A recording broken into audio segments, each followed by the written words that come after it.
Singularidades. Para chegar nesse conceito, eu permeei por vários caminhos, né? Aí fui ver que singularidades inova conceitos, possibilidades, questionamentos, né? É tratar esse ser como único, mas tratar ele dentro desse universo, né? As singularidades, para mim poder chegar, comecei com um processo de pesquisa que foi a ergonomia. Mas por que eu cheguei nessa ergonomia? Tudo partiu do meu público-alvo, quando eu decidi trabalhar com mulheres portadoras de deficiência física, porque eu sentia que esse público não tinha um vestuário adequado, né? Neste caso, foi através da ergonomia que eu comecei a estudar sobre a anatomia humana, comecei a ler vários livros, enfim, conversei com fisioterapeutas, frequentei casas de ecoterapia, fisioterapia, para poder entender esse corpo e conviver mais com esse público que eu queria trabalhar e era desconhecido para mim até então. Mas para permitir tudo isso, foi através de um pintor austríaco que ele tem uma teoria que chama Teoria das 5 peles, onde ele aborda que a primeira pele seria a nossa epiderme, a segunda pele o vestuário, a terceira pele a casa do homem, a quarta pele o meio social e a quinta a humanidade e o meio ambiente, né? Nesse caso, eu consegui identificar tudo isso no meu conceito, né? Porque a primeira pele me permitiu, essa epiderme, estudar essa ergonomia, estudar esse corpo, né? Estudar essa deficiência que esse corpo tinha. A segunda pele me permitiu criar esse vestuário funcional e ergonômico. A terceira pele foi quando eu consegui identificar que ela poderia transportar para o meu projeto imagético, né? Onde eu conseguiria realizar posteriormente meu editorial e tudo mais. A quinta pele, quando eu falo desse meio social, é onde eu identifico a inclusão social, né? Que eu abordo muito. E a quinta pele, que seria o meio ambiente, a humanidade, que é onde eu trago todos esses questionamentos por si só. Na questão do meu desenvolvimento, foi tudo à base de pesquisas, né? Na ergonomia eu comecei a estudar anatomia e nela eu percebi que o corpo tinham várias secções, né? Vários cortes, vários planos. E eu fiquei pensando, como é que eu poderia transportar isso para um vestuário? Foi quando eu não parti de croquis no processo de criação, parti de mulagens, fui fazendo essa mulagem em bustos e chegando nesses deslocamentos. Foi depois de estudos que eu descobri que a anatomia vem do grego, né? Que a ana vem de partes e tomem de cortar. Foi aí que eu vi que isso se encaixava perfeitamente. Vou cortar, vou deslocar esse corpo humano. Aí as cores também passaram por todo esse processo de epiderme. A cartela de cores é consistida em 10 cores, que elas passam desde a epiderme, derme, a nossa pele, as cores de dentro do corpo humano, que seria pulmões, as nossas artérias, enfim, nossa corrente sanguínea. Os tecidos foi um processo também que eu não tinha encontrado essas cores no mercado. Foi aí que eu fiz um processo de beneficiamento, onde eu tingi todos os tecidos com a tinta Guarani e Tupi, que eu consegui chegar na cartela de cores. Aí, no caso, voltando lá na ergonomia, eu pensei, se eu quero projetar roupas ergonômicas, eu vou estudar os casos patológicos. Foi quando eu conversei com 12 moças, né, que são nossas, que agora é minhas modelos, que eu estudei cada patologia, cada paralisia que cada uma tinha. Então, as paralisias dela variam de paraplegia, hemiplegia, tetraplegia, hemiparesia, distrofia muscular, enfim, e a amputação. Foi conversando com elas que me permitiu todos esses processos, né, e esses estudos. No caso, quando eu fui fazer um editorial de moda, eu consegui, acredito que, englobar tudo isso. No caso, quando eu falei da inclusão social lá atrás, eu não quis trazer mulheres portadoras de deficiência física no editorial. Eu quis trazer uma moça que não tinha nenhuma deficiência e mostrar que ela pode sim usar as roupas que as moças que têm as deficiências físicas podem usar também. No caso, a gente quis fazer um vídeo, a gente fez um editorial e um vídeo juntamente, totalmente experimental. A gente dava possibilidades dela estar trabalhando nesse vídeo. Ela trabalhou com as próteses que elas usam, no caso os aparelhos como cadeiras de rodas e muletas. E eu consegui fazer esse contraponto, que na hora você não consegue perceber se ela é portadora de deficiência física ou não. Então é quando eu falo das singularidades, né? Eu quero inovar conceitos, eu quero que essa sociedade tenha uma nova visão, né? Trazer um questionamento em si. Acredito que as singularidades resumiu tudo isso e me permitiu a criação desse projeto.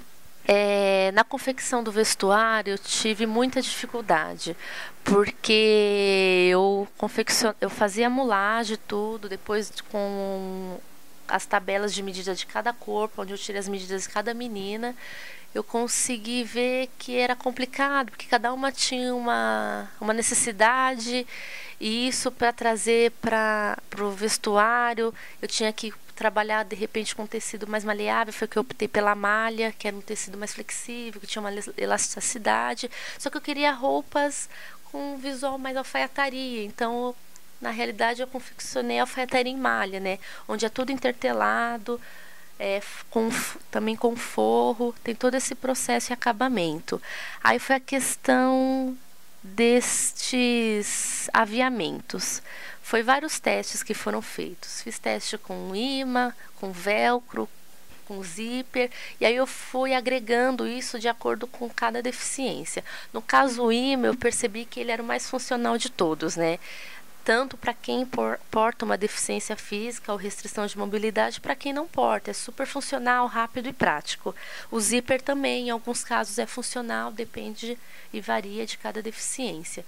E para a confecção, né, do vestuário, eu ainda quero estudar mais aprofundadamente, aprofundar mais esse estudo, porque eu sinto que ainda preciso estudar de repente antropometria, analisar mais esse corpo e ver que ele precisa ainda mais de inovação no mercado têxtil, né? Que ainda é deficiente. E assim eu consegui fazer roupas ergonômicas, mas que ainda sinto que precisam de mais pesquisas e mais análises para chegar no vestuário exato e funcional. A videoinstalação que vai ser realizada, no caso eu quis fazer uma interação, né? Ela tem duas cores. No caso eu quis trazer aquela questão do interior e do exterior do corpo humano. Tem uma parte que eu chamo de exterior, né, que é a parte mais clara, que seria a nossa epiderme, e interior são a parte mais escura, que seriam os órgãos, né, um tom mais avermelhado. Nisso vai ter 2 retroprojetores e 2 telões LCD, que no caso vai estar transmitindo o meu vídeo, e com isso você tem aquela sensação, tanto a luz quanto toda a ambientação traz a sensação de você estar dentro do corpo humano mesmo. E simultaneamente tudo que acontece no interior, quem está no exterior consegue ver, as câmeras vão estar captando, e quem está lá na epiderme, que seria o exterior, né, a parte exterior da instalação, consegue também ver o que acontece no interior da instalação, que seria a parte interna do corpo humano. É um contraponto na realidade. A instalação foi pensada também para quem possui uma restrição de mobilidade, onde tem corrimões em toda a sua extensão. O chão é antiaderente para quem vai acessar com cadeira de rodas, e rampas também eu pensei. No caso, é uma instalação aberta para todos os públicos, que vai ser, no caso, a locação vai ser dentro do Memorial da América Latina, que tem um espaço amplo e um local acessível para um lugar acessível para diversas pessoas e locomoção.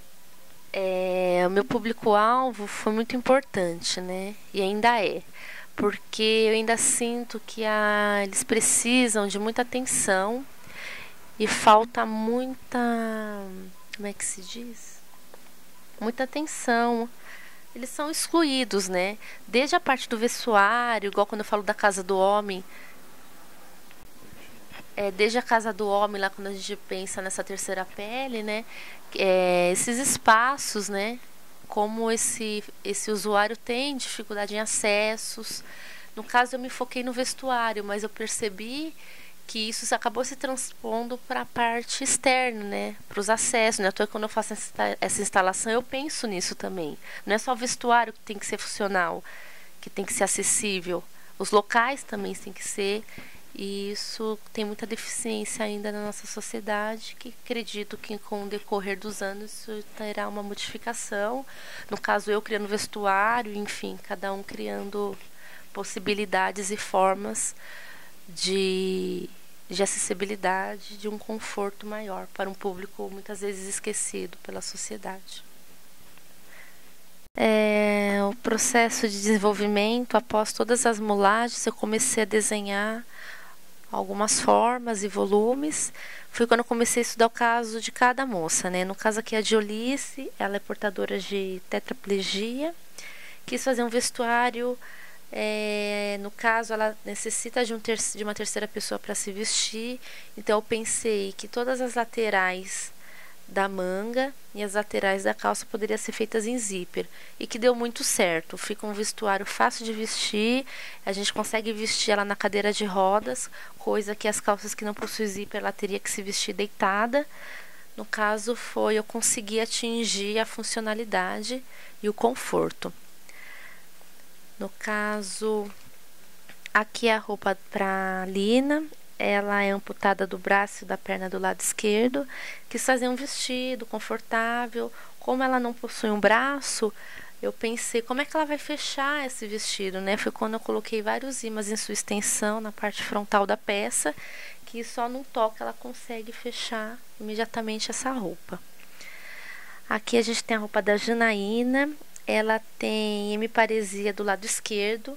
Então, quando eu conversei com ela tem muita dificuldade para vestir mais as blusas ainda, né?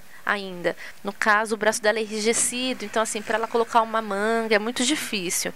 Então, para fechar também, né? Então, com os ímãs facilita isso também. Ela coloca uma manga, coloca outra e só bate a parte da frente, automaticamente ela já fecha. A calça eu coloquei um zíper, que ela fica mais fácil também para fechar, porque ela tem dificuldade de abaixar para poder puxar a calça. Então, ela senta e puxa o zíper até a altura do quadril e consegue estar vestindo essa calça com mais funcionalidade. No caso aqui seria a Renata. Ela é cadeirante, né? Ela possui paraplegia. Ela é uma moça que disse que não tem muita dificuldade de se vestir, porque ela tem bastante, como ela tem a sustentação da coluna, então ela consegue se locomover, né, da cama para a cadeira. Então, com o vestuário, ela disse que até é tranquilo, mas eu pensei nesses ímãs também, que é mais fácil e mais funcional. A Joyce, ela tem paraplegia também. No caso, assim, com todas as roupas, a questão do deslocamento é uma forma subjetiva de deslocar esse corpo, né? Então, quando eu falo, no caso da paraplegia, é como se a parte de cima fosse para de baixo, a de baixo fosse para de cima. No caso aqui, os cós das calças subiram até o ombro, né? Fazendo esse contraponto, né? De deslocando essa deficiência que ela tem nas pernas e locomovendo essa deficiência para a parte superior. No caso, eu localizei nos ombros.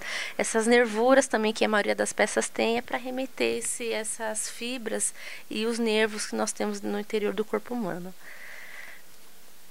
No caso, aqui a roupa para Elaine, também fiz com ímãs em sua extensão. No caso, ela não tem dificuldade de vestir as calças, fiz uma calça básica sem zíper nas laterais. Aqui é um vestido que eu fiz para Jaqueline. No caso, ela é amputada da perna direita. Então, eu quis esse contraponto. Eu subi a calça para a parte do vestido e também inseri essas nervuras. Também o fechamento é com imã, que ele é funcional. Dependendo se você tem uma dificuldade nos braços ou não, ele é super funcional e prático. Acredito que é isso. Também são 12 modelos que eu fiz, né? Todos com essa linguagem de deslocamento e de funcionalidade, visando cada paraplegia e cada restrição de mobilidade de cada modelo. Alguma consideração final? Nossa, pode agradecer? Não. Pode. Eles falam que não gostam de agradecimento.